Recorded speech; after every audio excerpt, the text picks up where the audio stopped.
So నేను ఎందుకు, ఆయన ఎమ్మెల్యేనే కదా ఇప్పుడు, అందుకే ఎమ్మెల్యే అన్నాను.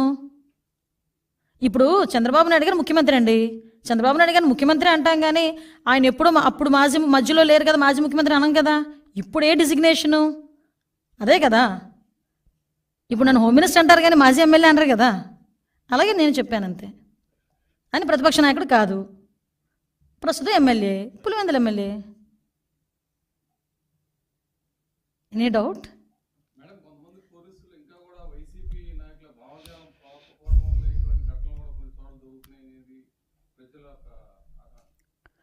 లేదండి, ఇందాక మీరు చెప్పినట్టు ఒకటైతే క్లియర్, ఇంతవరకు 5 సంవత్సరాలు పోలీస్ డిపార్ట్మెంట్ పరిస్థితి ఏమైపోయిందంటే, తెలుగుదేశం పార్టీ ఇళ్ళ దగ్గర మేము వెళ్ళి కాపలాలు కాసామా, ఉదయాన్నే వెళ్ళి వాళ్ళని అరెస్టులు చేసామా, హౌస్ అరెస్టులు చేసామా, బారికేడ్లు కట్టామా, 990 మంది వెళ్ళి జగన్మోహన్ రెడ్డి ఇంటి దగ్గర కాపలా కాసామా, ఇదే వాళ్ళకు వచ్చింది.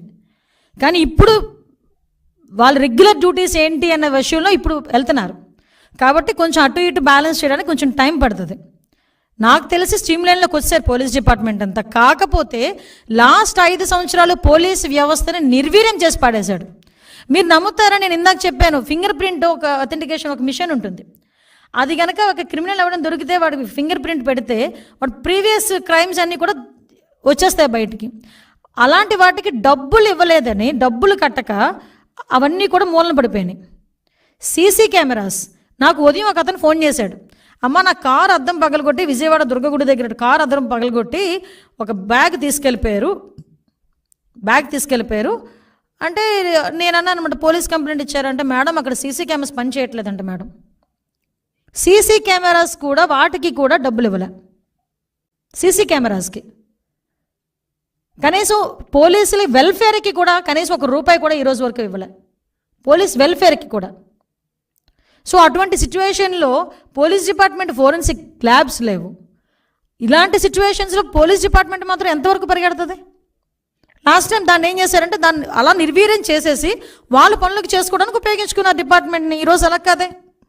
డెఫినెట్గా ఎక్కడ ఏ ఇన్సిడెంట్ జరిగినా ముఖ్యమంత్రి స్థాయిలో ఉన్న చంద్రబాబు నాయుడు గారు డెఫినెట్గా దాని మీద రియాక్ట్ అవుతున్నారు. మిస్సింగ్ కేసుల గురించి కానీ ఏ కేసుల గురించి అయినా క్లియర్గా ఒక ముఖ్యమంత్రి స్థాయి వ్యక్తి ఈరోజు లా అండ్ ఆర్డర్ విషయంలోని కానీ, at the same time ganja విషయంలోని కానీ, శాంతి భద్రతల విషయం అన్నింటిలోని కూడా వైట్ పేపర్ రిలీజ్ చేస్తున్నాం. మేము చెప్పాలి, ప్రజలు కూడా చెప్పాలి. అరే 5 సంవత్సరాలు ఎలా నిర్వీర్యం చేశారు, 5 సంవత్సరాలు ఎలా దాడులు చేశారు అనే విషయం ప్రజలకు తెలుసు, గుర్తు చేయాలి ఒకసారి. డాక్టర్ సుధాకర్ ఏం తప్పు చేశాడనండి? డాక్టర్ సుధాకర్ విషయంలో సిబిఐ ఇన్వాల్వ్ అయింది ఏకంగా. ఆ రోజు ఇతను ఏం చేయాలి నిజంగా? ముఖ్యమంత్రిగా ఆ రోజైనా అర్హుడా? సో ఇలాంటి సంఘటనలు చెప్పుకోవాలంటే చాలా ఉన్నాయి. ఆయన ఢిల్లీకి వెళ్ళి కాదు కదా, ఎక్కడికి వెళ్ళి కూర్చున్నా ఆయన తాలూకా చరిత్ర మేం చెప్పక్కర్లే, బయటికి క్లియర్గా అందరికీ తెలుసు. కాబట్టి ప్రజలందరూ కూడా దీన్ని గమనించాల్సిందిగా కోరుకుంటున్నాను.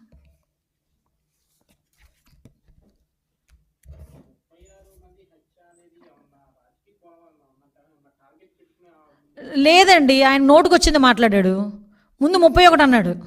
మనం అంత బుర్రలేదు, ఏదో నోటుకు వచ్చి మాట్లాడేసి బుర్ర అంటించేద్దాం, తర్వాత వాళ్ళే కొడుకుంటారు అనే ఫీలింగ్లో ఉంటాడు జగన్మోహన్ రెడ్డి ఇప్పుడు కూడా.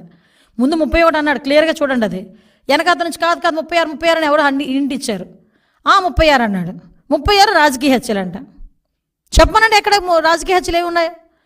1000 మంది 1000 బిల్డింగ్లో కూలగొట్టేశారు, ఏంటది రెడ్ బుక్ ఓపెన్ చేసేశారు, ఈ రకంగా మాట్లాడాడు. క్లియర్గా ఉంది కుట్ర ఆలోచన. అతగాడు ఏమనుకుంటాడంటే, నేను ఏం చెప్పినా ప్రజలు నమ్మేస్తారు, లా అండ్ ఆర్డర్ విషయంలోనే కనుక ఇలా పదే మాట్లాడితే కనుక ప్రజలు నమ్మేస్తారు అనుకుంటున్నాడు. నేను చెప్తున్నాను కదండి, గవర్నర్ని కాదు రాష్ట్రపతి గారిని కలిసేటప్పుడు కూడా ఒకటే విజ్ఞప్తి చేస్తున్నా పులివెందుల ఎమ్మెల్యేకి, అయ్యా వివేకానంద రెడ్డి హత్య గురించి అందరి గురించి ఎందుకు, మీ బాబాయ్ సొంత హత్య గురించి ఏదో కనుక్కో ఒకసారి వెళ్ళి గవర్నర్ గారి దగ్గరికి వెళ్ళి. నేను కాదని చెప్పట్లే, వెళ్ళి లాస్ట్ 5 సంవత్సరాల్లో జరిగిన సంఘటనల గురించి కూడా మాట్లాడు, నీ హయాంలో జరిగిన క్రైమ్ గురించి కూడా మాట్లాడు. ఒక వర్గ విభేదాల వల్ల జరిగిన హత్యను తీసుకొచ్చి రాజకీయ కోణం పెట్టించి టీడీపీ వైఎస్ఆర్సీపీ అని చెప్పి ముద్రేసి దాన్ని బేస్ చేసుకొని ఈరోజు శాంతి భద్రతలు కొరవైపోయాయని చెప్పి మాట్లాడి గవర్నర్ గారి దగ్గరికి, ప్రధానమంత్రి దగ్గరికి, రాష్ట్రపతి దగ్గరికి వెళ్తున్నారంటే ఒక్కసారి ఆలోచన చేసుకోవాలి. డీసీపీ ఆఫీస్ పక్కన ఉంచుకొని ఈ టీడీపీ ఆఫీస్ మీద పెడతారంట. పట్టాభి గారి ఇంటికి వెళ్ళి ధ్వంసం చేస్తారు, పట్టాభి గారి ఇల్లు ధ్వంసం చేస్తారు.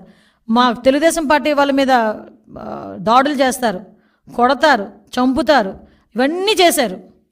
వీళ్ళు వెళ్ళి ఈరోజు ఏదో నంగనాచి మాటలు, నంగనాచి వేషాలు వేస్తానంటే ఎవరు ఊరుకుంటారండి? ఎస్, ఎగ్జాక్ట్లీ అదే కుట్ర.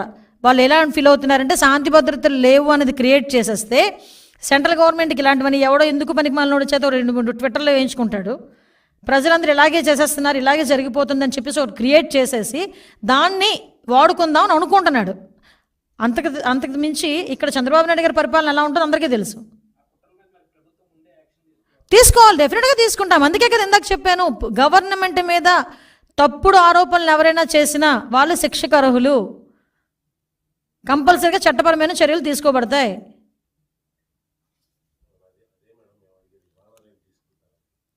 ఎప్పుడైనా జరగచ్చు.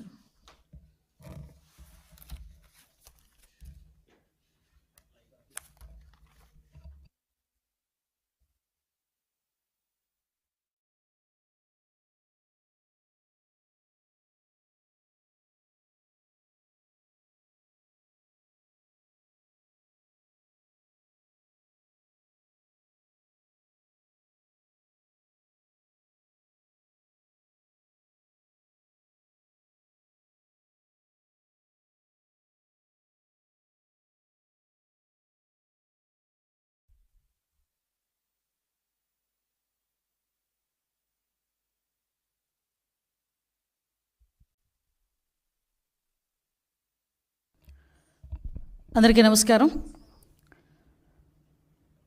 ఒక విష సంస్కృతి క్రియేట్ చేయడానికి, అదేవిధంగా ప్రజల్లో ఒక విషపు బీజాలు నాటడానికి ఇంతకుముందు సీఎంగా ఉండి 2019 నుంచి 24 వరకు సీఎంగా ఉండి ప్రజల చేత చేత్కరించబడి 11 సీట్లకే పరిమితమైన ఒక పులివెందుల ఎమ్మెల్యే జగన్మోహన్ రెడ్డి నిన్న మొన్న చూస్తూ ఉంటే ప్రభుత్వం మీద బురద చల్లడానికి, ప్రజల్లోని ఒక భయాన్ని క్రియేట్ చేయడానికి నంగనాచి కబుర్లు మాట్లాడడం చూస్తూ ఉంటే విడ్డూరం అనిపిస్తుంది. ఎందుకంటే సుమారుగా 2019 నుంచి 24 వరకు కూడా అతను సీఎం అయిన తర్వాత నుంచి కూడా అంబేద్కర్ రాజ్యాంగాన్ని పక్కన పెట్టి రాజారెడ్డి రాజ్యాంగాన్ని ఇంప్లిమెంట్ చేయడానికి పోలీసుల సైతం తన చెప్పు చేతుల్లో ఉంచుకొని ప్రజలందరినీ భయభ్రాంతులను చేసి, ప్రజల మీద హత్యలు చేసి, ప్రజల్లోని ఒక భయానకమైన వాతావరణాన్ని క్రియేట్ చేసి, ఇతగాడు కనుక ముఖ్యమంత్రిగా ఉంటే మేము ఎవరూ కూడా బతకలేము అన్న ప్రజల్లోని ఒక అభిప్రాయం ఏర్పడిందంటే అతను రాజారెడ్డి రాజ్యాంగాన్ని ఎంత క్లియర్గా ఇంప్లిమెంట్ చేస్తాడో మనందరికీ అర్థమవుతుంది. దాని యొక్క పర్యవసానమే చంద్రబాబు నాయుడు గారు లాంటి వాళ్ళు, పవన్ కళ్యాణ్ గారు లాంటి వాళ్ళు, మోడీ గారు లాంటి వాళ్ళు ఈ రాష్ట్రానికి అవసరము, ఈ రాష్ట్ర అభివృద్ధికి అవసరం అనే ఒకే ఒక ఉద్దేశంతో 164 సీట్లు ఎన్డీఏకి ఇచ్చి ప్రజలు ఈరోజు గెలిపించి సీఎం స్థాయిలో మన చంద్రబాబు నాయుడు గారిని, డిప్యూటీ సీఎం స్థాయిలో పవన్ కళ్యాణ్ గారిని కూర్చోబెడితే అది చూసి ఓర్వలేక ఏ రకంగానైనా గవర్నమెంట్ మీద బురద చల్లుదాము, గవర్నమెంట్ని ఇరకాటంలో పెడదాము అని చెప్పి శవ రాజకీయాలన్నవి స్టార్ట్ చేసిన పరిస్థితి చూస్తూ ఉంటే జగన్మోహన్ రెడ్డి, పులివెందుల ఎమ్మెల్యే జగన్మోహన్ రెడ్డి, నీకు సిగ్గనిపించట్లేదేమో కానీ ప్రజలందరూ కూడా చూసి సిగ్గుపడుతున్నారు. ఎందుకంటే అసలు ఎందుకు ఓడిపోయాము అన్న దాని గురించి వాళ్ళు చర్చించుకోవడం పక్కన పెట్టండి. ఎందుకు ఓడిపోయారన్న సంగతి వాళ్ళందరికీ కూడా తెలుసు.